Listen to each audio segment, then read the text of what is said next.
Mấy em tên gì? Em tên My ạ. My à? Còn em? Em tên Linh ạ. Còn em? Em cũng tên Linh ạ. Mấy em ở đây hay là ở đâu đến đấy?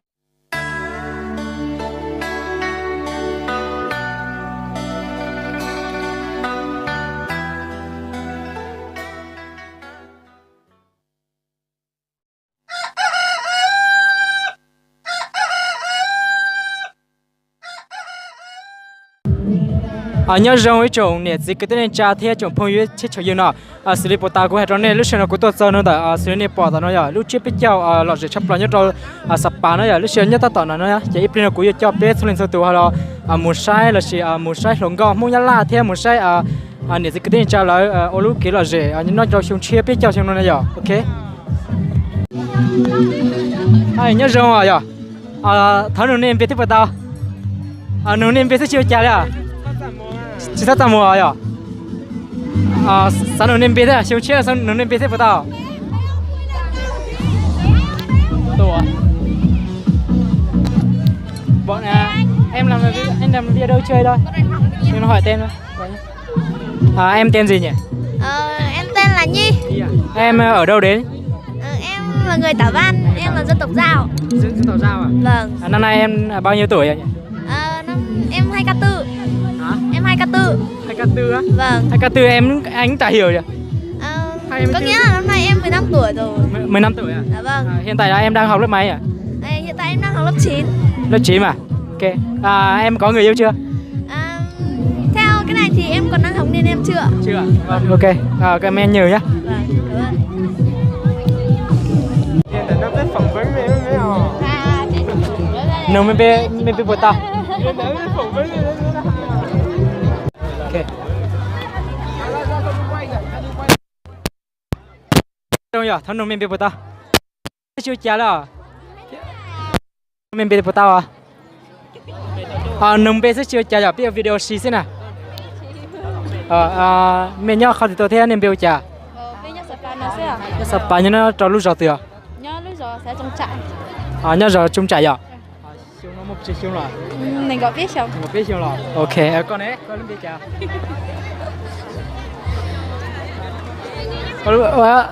Xử lý sắp bao có thế vậy à? Nó bé hoa múa là. Múa là. Nhớ rồi không thì tôi à? Nhớ lúc rồi. Nhớ lúc rồi tôi à? Bây giờ nhớ lúc rồi Sapa. Sapa. Sapa. Siêu nó mua chiếc siêu à? Mình nên gọi siêu. Mua từ lúc tao à? Mua à? Từ lúc của tôi gì tôi xí thế à? Xí to. Xí to là. Ok. Sẽ được bỏ coi gì sẽ được cứ có một cả khai qua từ Facebook là chỉ 6 tông khai đâu sẽ được. Chỉ mua. Chỉ mua là. Ok, giờ ở chỗ đó nước sẽ hỏi nó giờ.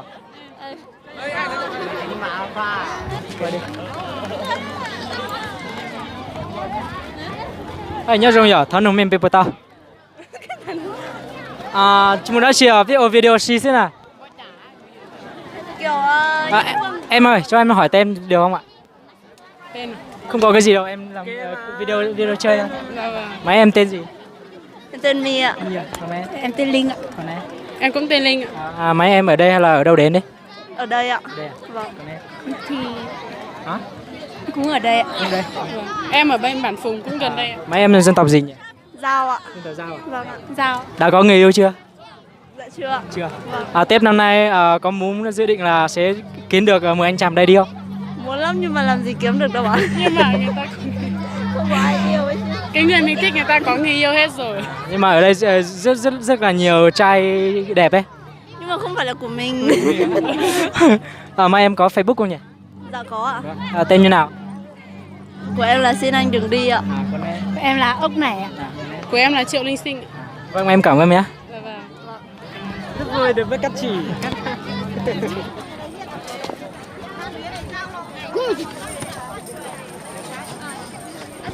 Vâng, em không ăn mà. Ê, nhớ rồi à, thằng nông mình bê của tao.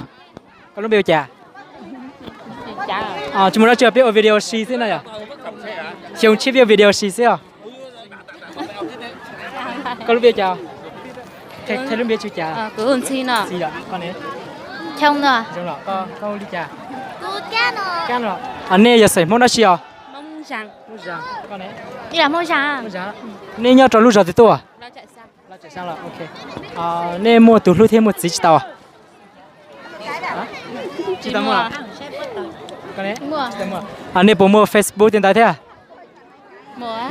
Có bộ cả hay có Facebook cho ít chủng sách sau đời họ lấy bao tiền này ạ? Chỉ khai. Chip à là. Cái này? Khi mà thì giàu lấy bảo you lấy cú sát rồi you thập về xong tới tiền thế này. Mình đã trong tin. Ok, cái con cha. Cho nó nước phải nói giờ. Cô chính về gần đéo nhìn thấy gì đâu. Ê, nhớ rồi à? Nè bây giờ món à? Chị giờ nhầm không à? Nè nhớ rồi học thì tôi à? Mấy em là người Mông không nhỉ? Không ạ, bọn em là người Dao ạ. Người Dao à? Mấy em ở đâu đến đấy? Bọn em ở Sử Bán ạ. Sử Bán à? Vâng. Mấy em đến có thấy cảm thấy là có vui chơi không? Có, bọn em thấy rất là vui với lại đông người nữa. Mấy em có người yêu chưa? Chưa muốn yêu đâu anh. Chưa muốn yêu à? Nếu mà hôm nay đến đây ấy là có người muốn tìm kiếm yêu thì có đồng ý hay không? Từ đầu đến giờ đã thấy có ai. Mấy em có Facebook không nhỉ? Có. Vâng. Tên gì? Của em là Mẩy Áo Tỉa. Còn em? Anh Đi Khi Kiều. Thank you nhá. Chị cả.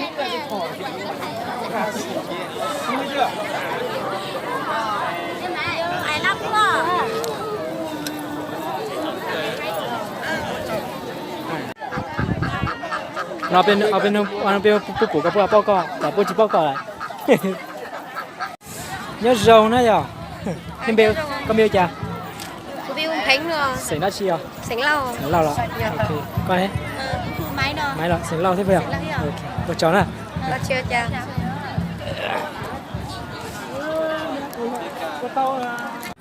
Giờ lên cho ai con 5 cơ quan được không? Rồi mà. 5 cơ quan tiền. Ô, tụi này của tụi mổ tí xí. Nhà xe này của sexy thế. Hello mà. Hello mà, hello sẽ đợi nhất rồi. Muốn trong YouTube nó thế mà. Thì để nhớ dòng. Nhớ dòng sẽ là. Nhớ dòng sống chiều. Có lúc bên lên chơi rồi. Ta tháo kia, những tiền chỉ cú bao lại đó. Chúa cháu hỏi YouTube chỉ tao bao nữa. Ok thế rồi. Còn tiền giới thiệu thế rồi. Lúc Bill Khánh rồi. Sánh lâu. Đi à. Cô cả theo Facebook cho chúng nó nè, sẽ được bao nhiêu này? Lúc Bill máy sánh lâu nhá. Nếu tụi tôi là nó bỏ là gì thế rồi? Cô là gì thế mà? Đi là. Chỉ cho tụi quay về tôi là. Chị cho. Thì con này mua quay về là chỉ tao nè. Mua là. Chả tao nó cũng bao lên nè. Đi là, dâu xe nè, dâu xe. Tụi nó. Tụi nó mua tí là nó anh kết bạn. Hài quá nhỉ. Hello.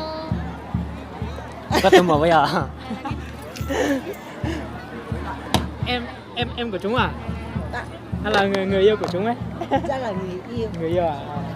Thảo nào xinh phết. Hey, Hải anh nè. vừa. Thảo tiền đó cho có hai đứa về tao. Hai mà. Có chị Hải của Nhật Báo Hải. Hai của Tuấn đâu con đi. Con nụ cũ mà đi tới con mà. Con bèo trà. Của Phương đâu. Nhó khó tuyệt. Của nhớ Tạ Văn Sapa. À bạn sao? Nhó là nó đấy bây giờ. Dạ mà. Nó tôi chỉ bỏ lọ gì thế? Cô chỉ lọ rẻ thế, vậy thì ít lịch sư. Có giá tiền nó chế tao tụt lúc thế. Tụi lúc chơi chỉ tàn thế. Thì cứ tiền mua nó lại bây giờ. Tụi lúc mua mà để xin mua hơn nữa nè. Ôi chào nè. Có chưa chả.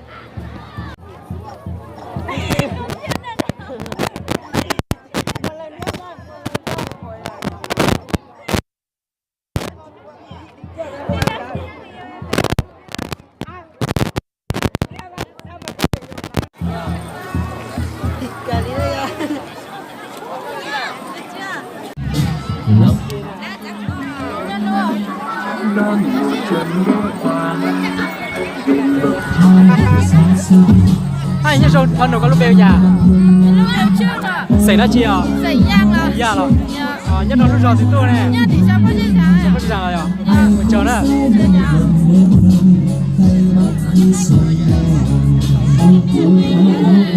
còn rõ sẽ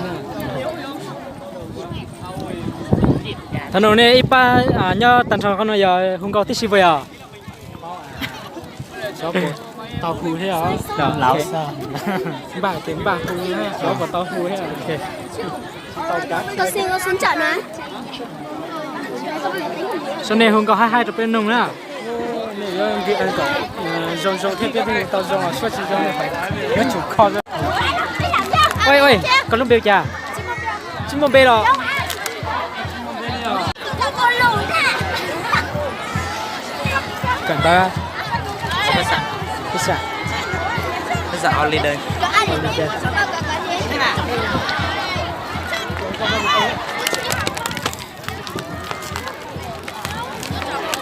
Nhìn sống á.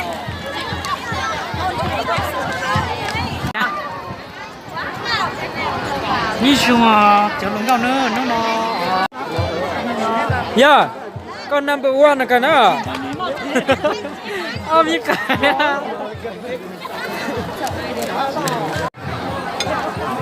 chị ôn chờ cho nên chồng sẽ đợi nó giờ chị lúc chip hết giờ nhất rồi ấp phá của chị nhất rồi nhất là chị lúc sẽ nó cũng tà cho nó lại chị sẽ dùng ấp phá của chị này thế này mua lại chị ôn chờ cho nên chỗ sai cũng là video họ sẽ đợi họ phát sang cả thiên lại nhé trong công nghệ tập tiếp theo giờ ôn chờ